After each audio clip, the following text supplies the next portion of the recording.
En el mundo de la gimnasia artística, Larry Nassar era una figura respetada y admirada. Como médico de la selección de gimnasia estadounidense, había trabajado con algunas de las mejores gimnastas del país, incluyendo a Simone Biles, Ali Raisman o Michaela Maroney. Pero detrás de la fachada de respetabilidad, Nassar ocultaba un secreto oscuro.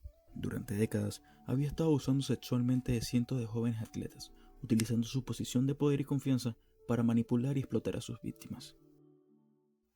Larry Nassar se convirtió en un médico deportivo muy respetado en el mundo de la gimnasia artística. Comenzó su carrera como entrenador de gimnasia en la Universidad Estatal de Michigan y luego se convirtió en médico deportivo.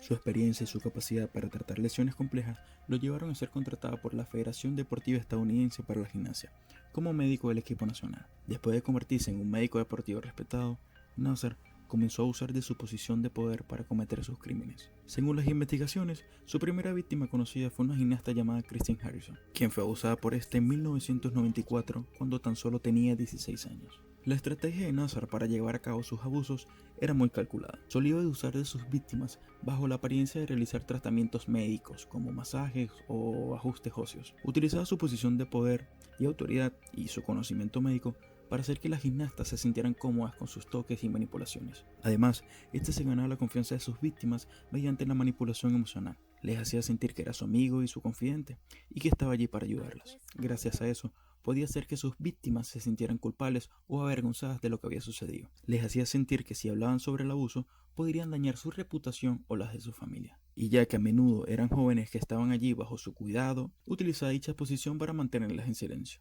De ahí que pasara tanto tiempo cometiendo dichos actos hasta que un día su fachada comenzó a caer poco a poco. Todo empezó cuando un reportero del periódico The Indianapolis Star, Mark Alexia, recibió una llamada a una fuente anónima que elaboró sobre posibles abusos sexuales en el mundo de la gimnasia. La fuente mencionó el nombre de Larry Nassar, pero no proporcionó más detalles específicos. Alexia comenzó a investigar y se reunió con Marisa, una reportera del mismo periódico. Juntos empezaron a hacer llamadas y a entrevistar a personas que podrían tener información sobre Nassar. Una de las personas con las que hablaron fue Rachel Den Hollander, una gimnasta que había sido abusada por Nassar cuando apenas era una adolescente. Rachel había estado luchando durante años para que alguien la escuchara, y finalmente encontró en Marisa y Alexia a personas que le creyeron y la apoyaron. El reportaje de Indianapolis Star, publicado en septiembre de 2016, reveló que Nassar había sido acusado de abuso sexual por varias gimnastas y que la federación había estado al tanto de las acusaciones desde el año 2015, pero no había tomado medidas adecuadas para investigar o detener a Nassar. A medida que la historia de Rachel se hacía pública, otras víctimas comenzaron a salir adelante. La gimnasta Jamie Danger, quien había sido miembro del equipo olímpico de 2000, habló públicamente sobre cómo Nassar la había usado cuando era una adolescente. Otras víctimas, como la gimnasta Jessica Howard, también compartieron sus historias revelando un patrón de abuso y manipulación que se extendió durante décadas. Mientras tanto, la Federación y el Comité Olímpico Estadounidense se vieron obligados a responder a las acusaciones. En marzo de 2017, la Federación despidió a Nassar, y el Comité Olímpico inició una investigación sobre cómo había permitido que el abuso continuara durante tanto tiempo. Inicialmente, Nassar obviamente negó todas las acusaciones y afirmó que las víctimas estaban mintiendo. Su abogado también emitió un comunicado negando las acusaciones. Sin embargo, cuando la evidencia contra Nassar se hizo más fuerte, él comenzó a emitir algunos cargos.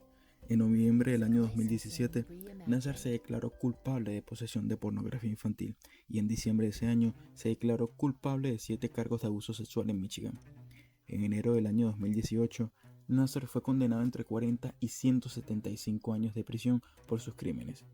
Durante la audiencia de sentencia, más de 150 víctimas testificaron sobre el impacto que su abuso había tenido en sus vidas. La caída de Larry Nassar fue un golpe significativo para el mundo de la gimnasia y para la comunidad deportiva en general. Reveló una cultura de silencio y complicidad que había permitido que el abuso continuara durante tanto tiempo, pero también destacó la fuerza y la resiliencia de las víctimas de Nassar, quienes se atrevieron a hablar sobre sus experiencias y a exigir justicia. Su valentía ha inspirado a otras víctimas de abuso a salir adelante y a luchar por sus derechos. Un caso terrible que manchó para siempre la historia del deporte olímpico estadounidense, quien ya venía manchado por el caso de Ben Johnson, un ex atleta olímpico que luego de sacudir al mundo tras lograr un récord en el año 88, no tardó más que unas cuantas horas en hacerlo de nuevo. Pero esta vez los motivos estaban fuera de la pista. Conoce la historia de Ben Johnson y la carrera más sucia de la historia.